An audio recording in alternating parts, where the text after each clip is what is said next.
Hello दोस्तों, तो इस वीडियो में हम मूल अधिकार पे चर्चा करेंगे। देखिए, मूल अधिकार 7 थे और वर्तमान में 6 हैं। तो 7 कौन थे?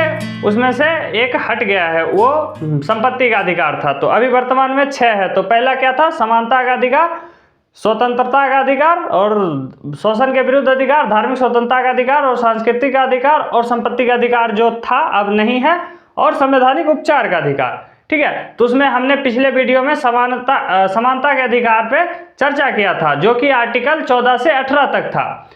तो इस वीडियो में हम स्वतंत्रता के अधिकार पे चर्चा करेंगे। अगर आपने पिछला वीडियो नहीं देखा है तो इसको देखने के बाद वो भी वीडियो देख लीजिएगा।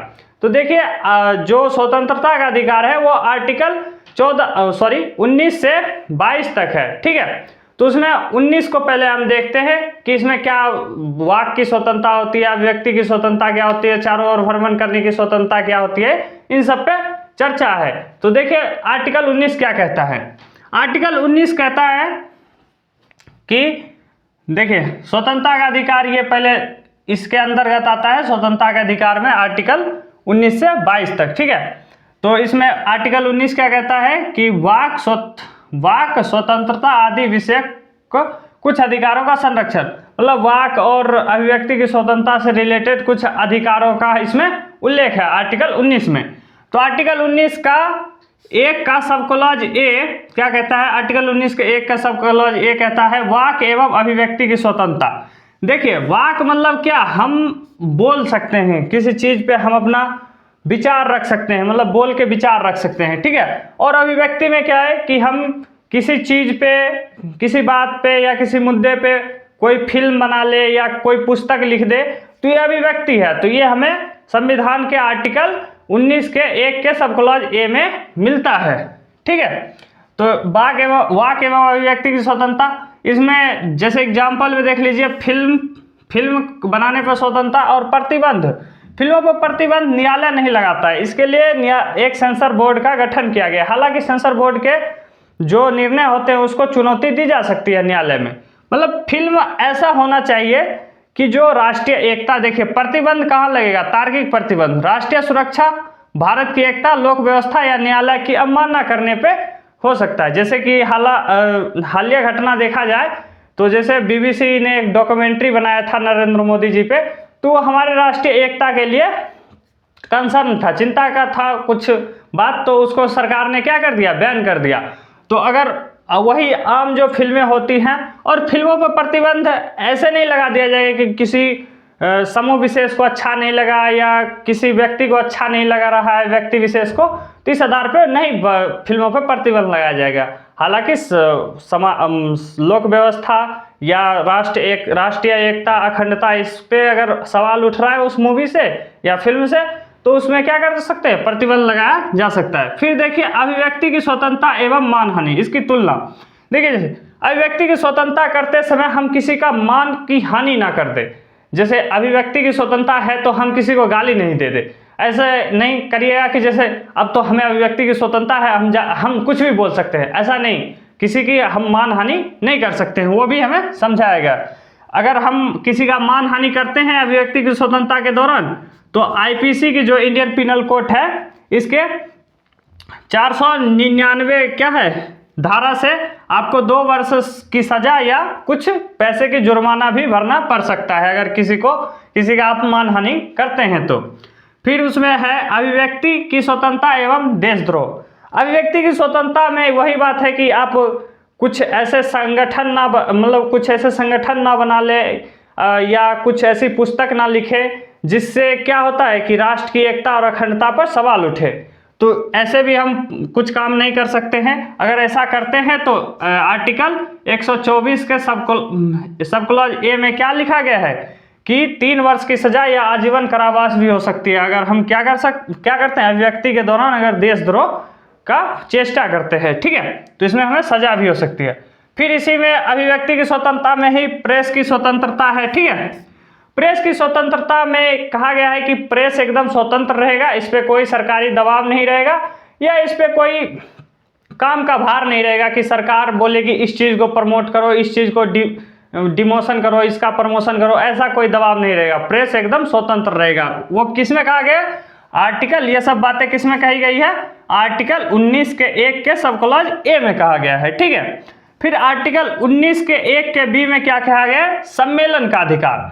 आप तो पहले बोल लिए, अभिव्यक्त कर लिए, तो फिर याद करने का तरीका, जैसे कि अब बोलने के बाद क्या करेंगे? सम्मेलन बुलाएंगे, लोगों को बुलाएंगे, फिर अच्छे से मतलब भाषण देंगे, ठीक है। सम्मेलन बुलाएंगे, सम्मेलन बुलाने के बाद लोगों को क्या करेंगे, क्या होगा? अच्छा लगेगा। जैसे आप सम्मेलन में क्या कर सकते हैं? सम्मेलन में आप अपना पार्टी जैसे बनाते हैं तो उसमें भाषण देते हैं, सम्मेलन करते हैं, जैसे अधिवेशन करते हैं पार्टियों का, तो ये सब होता है, ठीक है। तो ये सब कर सकते हैं। फिर आर्टिकल 19 के 1 के सी में कहा गया है क्या? कि संघ या संगठन बनाने की स्वतंत्रता। इसी में कहा गया है कि आप कोई संगठन बना सकते हैं, कोई पार्टी गठित कर सकते हैं। इसकी स्वतंत्रता हमें कहाँ से मिलती है? 19 के 1 के सी से। फिर 19 के 1 के डी में कहा गया है कि अबाध भ्रमण करने की स्वतंत्रता, मतलब बिना रोक टोक कहीं भी हम घूम सकते हैं भारत के किसी भी क्षेत्र में, ठीक है। मगर ऐसा नहीं है कि किसी के घर में घुस जाए। अब ऐसा सोचेंगे कि अरे पूरे देश में घूमने की स्वतंत्रता है, अब तो हम किसी के बेडरूम में झांकेंगे, हमें ये स्वतंत्रता, ऐसा नहीं है। देखिए, किसी का मान हानि नहीं कर सकते, ये सब यहाँ क्या आ गया? मान हानि। किसी के घर में जाना क्या है? मान हानि तो है, तो उस पर प्रतिबंध है। जैसे इसमें सम्मेलन का अधिकार, आप सम्मेलन बुला लिए और उसमें देश विरोधी भाषण कर रहे हैं, मतलब राष्ट्र की सुरक्षा और एकता पे सवाल उठ रहा है आपके भाषण से, तो उस पर भी प्रतिबंध लगाया जा सकता है। जैसे संगठन बनाए, अब संगठन बना के क्या कर रहे हैं? हथियारों का सप्लाई कर रहे हैं, मतलब हथियार बना रहे हैं, मतलब ट्रेनिंग दे रहे हैं देश विरोधी लोगों को, तो उस पर भी क्या होगा? इन आधार पे राष्ट्रीय सुरक्षा और राष्ट्र की एकता के आधार पे प्रतिबंध लग जाएगा। फिर देखिए 19 के डी क्या कहता है? 19 के डी तो हम देख लिए कि आबाद भ्रमण करने की स्वतंत्रता, मतलब देश के किसी भी कोने में भ्रमण कर सकते हैं, सैनिक एरिया और किसी के घर में, ऐसे इन जगहों पे, कुछ जगहों पे प्रतिबंध है सिर्फ, ठीक है। फिर आर्टिकल 19 के 1 का सी कहता है निवास या बस जाने की। अब तो घूमने चले गए, आप घूमने चले गए तो क्या हुआ? आपको जगह अच्छा लगा तो आप वहाँ क्या कर लिए? निवास बना लिए, मतलब वहाँ पे रहने लगे, घर खरीद लिए, ठीक है।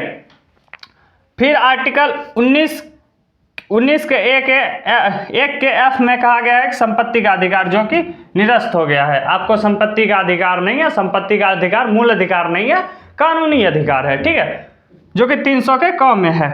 फिर आर्टिकल 19 के 1 के जी में कहता है कि अब वहाँ निवास कर लिए तो भाई कुछ तो अब कमाएंगे, तभी तो वहाँ पे सस्टेन कर पाएंगे, रह पाएंगे। तो आप वहाँ पे व्यापार कीजिए, कारोबार कीजिए, जो भी आपकी पेशा है उन आधार पे अपना काम ढूंढ के काम भी कर सकते हैं भारत के किसी भी कोने में, ठीक है। तो वाक एवं एक बार अभिव्यक्ति की स्वतंत्रता में जैसे नारेबाजी होता है कि ये सरकार निकम्मी है, गद्दी से उतार दो, ऐसे टाइप से नारेबाजी भी इसी के वाक एवं अभिव्यक्ति की स्वतंत्रता में होता है। तो आप इसको देखिए कि संविधान निर्माताओं ने कितना अच्छे से मतलब इसको सजाया है, एक तरह से सजा दिया है। जैसे पहले आप बोलेंगे तो कुछ लोग उससे इम्प्रेस हो गए, तो मिलेंगे तो सम्मेलन बुला लेंगे, सम्मेलन बुलाएंगे तो कुछ लोग अब कहेंगे कि एक संगठन बनाया जाए। तो याद करने एक दिमाग में मैपिंग बना लीजिए, मैप बना लीजिए कि फिर संगठन बना लेंगे अगर सम्मेलन होगा।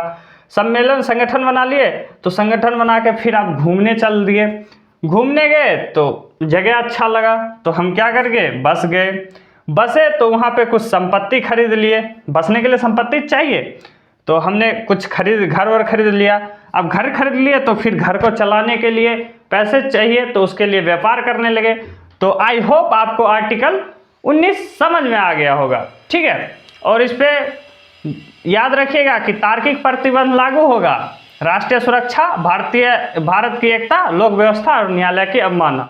तो अनुच्छेद 20 हम देखते हैं, ठीक है। अनुच्छेद 20 क्या कहता है? अनुच्छेद 20 कहता है कि अपराध के आरोपी व्यक्ति के अधिकार।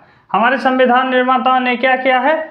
जो अपराध किया है उन व्यक्तियों के लिए भी कुछ अधिकार दिया है, ठीक है। उन व्यक्तियों के लिए कुछ अधिकार दिए हैं, जैसे कि भूतलक्षी दंडिक विधियों से संरक्षण। अब देखिए, कोई आदमी क्राइम किया, जैसे क्राइम क्या किया कि किसी का हाथ काट दिया है, किसी व्यक्ति का हाथ काट दिया, कब काटा? 2005 में, ठीक है। और उसे सज़ा मिलने का मतलब केस चलते चलते 2010 तक चला गया, ठीक है। और उस समय कानून बन गया कि हाथ काटने के सज़ा कितना होगा कि उसका भी हाथ काट लिया जाएगा, ठीक है। मगर 2005 में सज़ा का क्या प्रावधान था कि हाथ काटे हो तो 2-4 वर्ष जेल होगा, ठीक है। मगर वही 2010 में बोला कि हाथ के बदले हाथ काट लिया जाएगा, ठीक है। या पीछे जैसे राजाओं के काल में जब राजा महाराजा होते थे वो विधि नहीं लागू कर देंगे कि हाँ, जैसे जहांगीर बोलता था कि अगर किसी का हाथ काट दिया तो दूसरे का दूसरा भी हाथ काट दो जिसने काटा था, तो ऐसा नहीं किया जा सकता। जो 2005 में था कि अगर किसी का हाथ काट दिया है तो उसे 5 साल की सज़ा होगी, तो वैसा ही होगा। तो यही है भूतलक्षी, मतलब ना पीछे की सज़ा से सज़ा सुनाई जाएगी सज़ा के प्रावधान से, या ना भविष्य में जो बनेगा उससे, ना ही मतलब जिस समय वो अपराध किया है उसी समय के अपराध के लिए जो सज़ा होगा वही मिलेगा। मगर ये वहाँ लागू नहीं होता है सिविल मामलों में। जैसे कि कोई महिला अपने उसका पति तलाक दे दिया तो 2005 में मान लीजिए कि उसको 50,000 जुर्माना देना था अपनी पत्नी को, ठीक है। मगर वही मामला अब न्यायालय में कुछ दिन तो चला ही जाता है, तो मान लीजिए 2010 में फिर वो जाके क्या हो गया, सरकार ने कानून बना दिया कि अब जो पति तलाक देगा वो अपनी पत्नी को 1 लाख रुपए देगा, तो ये लागू हो जाएगा सिविल मामलों में। जैसे पैसों के मामलों में ये भूतलक्षी विधि बना सकती है, मतलब जैसे 2010 में बनाई और सरकार बोलेगी ये 2005 से लागू होगी या 2004 से ही लागू हो जाएगी, ऐसा सिविल मामलों में हो सकता है और आपराधिक मामलों में ऐसा नहीं होगा। तो यही था भूतलक्षी का मतलब, ठीक है। इसको इंग्लिश में कहते हैं एक्स पोस्ट फैक्टो लॉ, ठीक है। फिर 20 का 2 क्या कहता है दोहरे दंड से संरक्षण, डबल जेओपर्डी। देखिए दोहरे दंड से संरक्षण मतलब एक सजा की, मतलब एक अपराध की एक सजा मिलेगी। जैसे किसी ने मान लीजिए कि कोई अपराध किया, किसी का मान लीजिए उंगली काट दिया, ठीक है, तो उस उंगली की सजा थी कि 1 साल उसे जेल में रखा जाएगा, मगर वो उसे दोबारा 2 साल की जेल नहीं मिलेगी, एक सजा की एक मतलब एक अपराध की एक सजा मिलेगी, मतलब 1 ही साल जेल उसे रहना पड़ेगा। अगर वो 1 साल उसकी सजा का अवधि है, उसे डबल सजा नहीं मिलेगा, 2 वर्षों की सजा नहीं मिलेगी। तो इसी का मतलब यही मतलब है इसका कि दोहरे दंड से संरक्षण। फिर 20 का 3 कहता है कि अपने विरुद्ध गवाही देने से संरक्षण, आपको मजबूर नहीं किया जा सकता कि गवाही आप अपने विरुद्ध दो, ठीक है। मतलब आपकी मर्जी है कि गवाही दो या ना दो। जैसे आजकल जो होता है नार्को टेस्ट आप लोग सुने होंगे, या ब्रेन मैपिंग सुने होंगे, या पॉलीग्राफ टेस्ट सुने होंगे। तो ये भी क्या होता है, अपराधी से पहले पूछा जाता है हम आपका टेस्ट करें ये सब या नहीं। तो अगर अपराधी कह दिया कि हाँ टेस्ट कर लीजिए, हम अपराध नहीं किए हैं, चाहे करा भी होगा तब पर भी वह कह सकता है हम ये टेस्ट नहीं देंगे, तो उसे मजबूर नहीं किया जाएगा, ठीक है। ये सब प्रावधान है, मतलब आप अपने विरुद्ध गवाही नहीं दे सकते हैं, आपको संरक्षण है, आपका मन है आप अपने विरुद्ध गवाही नहीं देंगे, ठीक है। फिर ये हमारा अनुच्छेद 20 कंप्लीट हो गया। फिर हम देखते हैं अनुच्छेद 21। अनुच्छेद 21 में कहा गया है कि प्राण एवं दैहिक स्वतंत्रता, ठीक है। तो लाइफ एंड पर्सनल लिबर्टी, देखिए प्राण एवं दैहिक, तो प्राण का मतलब यहाँ लगाया गया है कि जैसे आपको प्रताड़ित नहीं किया जाएगा, आपको कैद में नहीं रखा जाएगा, आपके शारीरिक अंगों को क्षतिग्रस्त नहीं किया जाएगा, कोई हाथ पैर नहीं तोड़ेगा, ठीक है। तो ये सब क्या है, प्राण की स्वतंत्रता। मतलब फिर दैहिक स्वतंत्रता में आ जाता है कि आप पे कोई निगरानी नहीं रखेगा। मतलब मान लीजिए कोई सरकार या कोई व्यक्ति आपके घर में या आपकी निजता का हनन कर रहा है, कैमरा लगा दिया है, या आप कैसा वस्त्र पहन रहे हैं उस पर सरकार कानून बना रही है कि नहीं आज से सब क्या पहनेंगे, धोती कुर्ता पहनेंगे।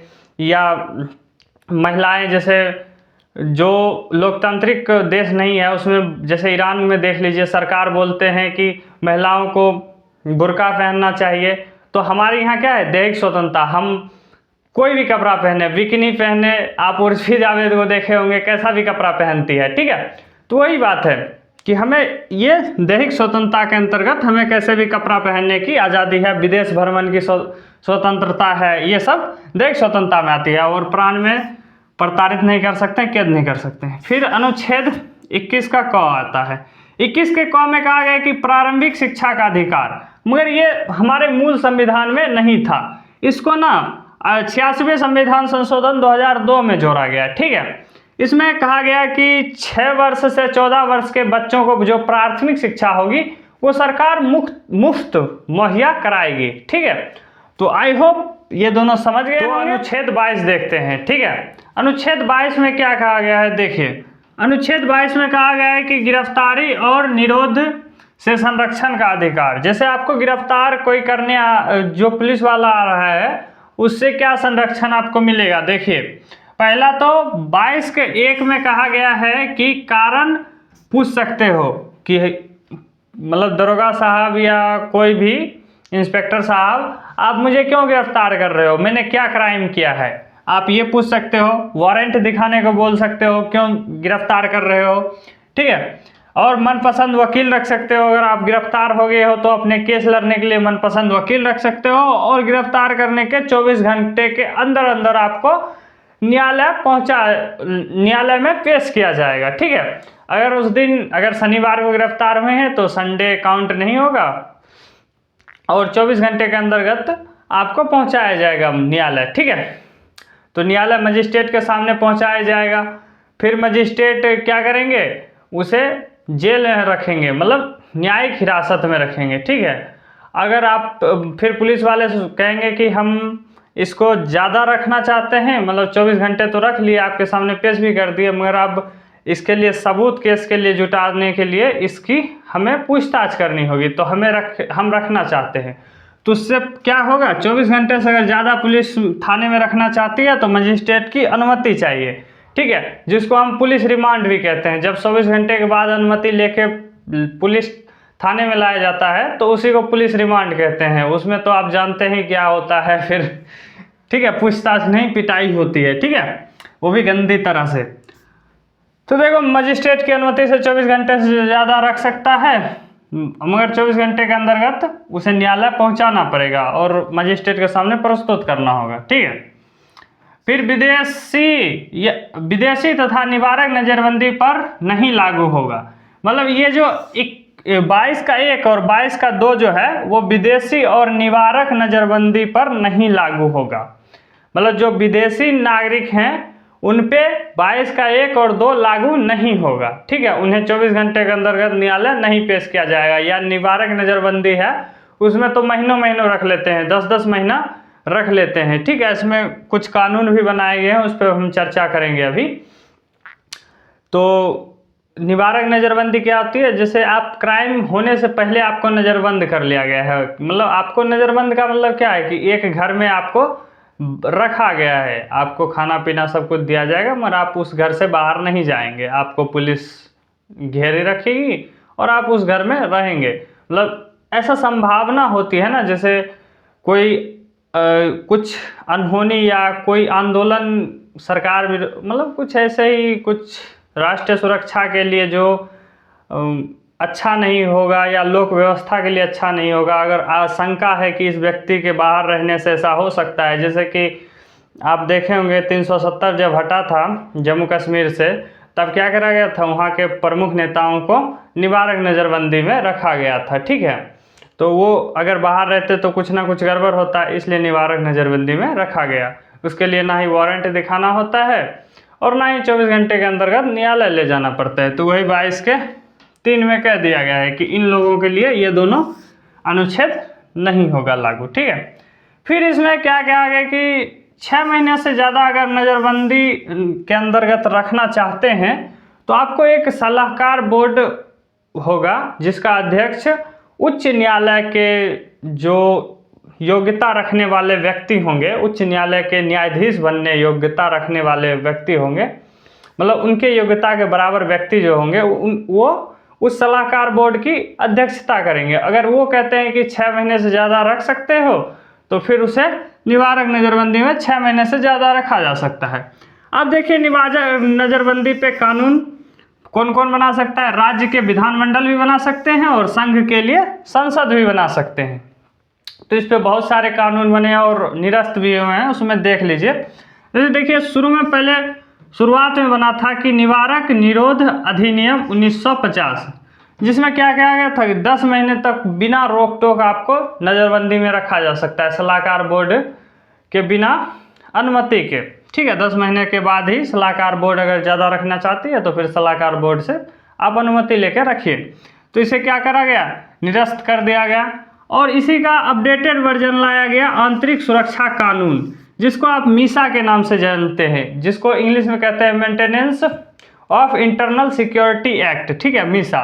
इसका मतलब जब आपातकाल लगा था इंदिरा गांधी के सरकार के कार्यकाल में, इंदिरा गांधी के कार्यकाल में, तो इसका बहुत दुरुपयोग हुआ था। तो फिर जनता पार्टी आई 1978 में, तो इसको निरस्त कर दिया। ठीक है, ये भी निरस्त हो गया।